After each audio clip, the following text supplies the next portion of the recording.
Hi, course. So for today, we kind of talked about this a little bit yesterday. We're going to be continuing with some research on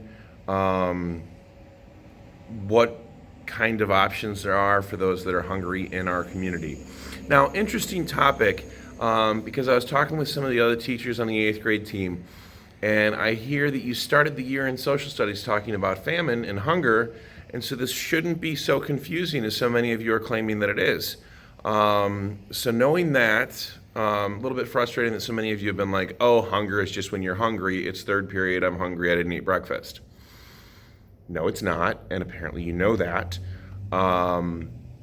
So let's kind of stay on focus, stay on task. We did the food simulation, so we are aware that hunger is a thing that can exist in our community.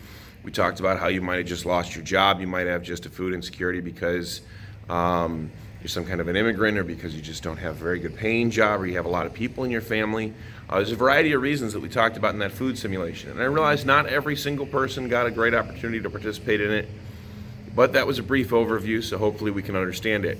So for today, our primary focus, we're going to take a look at a video on how to research. I think it takes about 8 minutes, so we'll clarify any questions that there might be on there.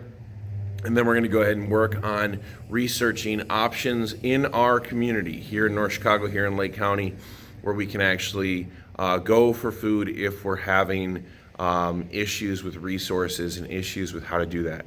So we're not looking at, oh, I go to Aldi. I go to Aldi, a lot of you go to Aldi or Walmart, but that's kind of not the perspective that we're specifically looking at here. And we want to get more into that research element, more into that, where can people go? Because our end project is going to be to try to make a poster. Just showing my posters, they have nothing to do with hunger. Trying to make a poster, trying to show people those resources and help them out if they are not sure how to do it for themselves. And so that's one of the big focuses that we're going to be working on through this unit. The rest of this week, obviously tomorrow is going to be our not project-based learning day. It's going to be our social emotional learning day. A ton on the schedule for tomorrow. It's going to be crazy. Thursday, we're going to be touching back into this stuff. Friday is incentive day. So incentives have been posted up in the hallways. You should have some concept of where you're going for your incentive day.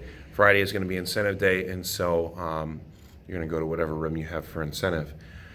That's the plan for today. I'm optimistic that things should go well. I'm going to turn it over to our guest speaker who's going to come in and talk about research. And I'd recommend you go ahead and get out a piece of paper. Try to take some notes on this in case you need them to help you out as we're going into the research element in the next part of class. Thanks so much and happy Tuesday, Core.